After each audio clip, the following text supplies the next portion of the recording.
Mga tol, dito tayo ngayon sa rooftop. So may mga halaman dito. Actually ang nagtanim nito yung kasama natin dito sa isa sa nakatuloy dito sa taas. So pakita ko lang po sa inyo mga tol. Yan. So yun o. Yun o. Yan, dito siya nakatira.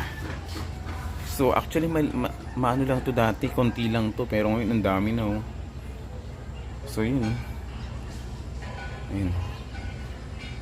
Oh. So madalang na lang umuwi dito yung ano, yung may-ari o yung umuupa. Ano, kaya kailangan na rin siguro itong madiligan. Tutuyo na. Dapat pala madiligan ito. Ganda oh. May oregano rin. Yan, mayroon din mga ito. Dapat pala madiligan ito. Ganda no. Let's go.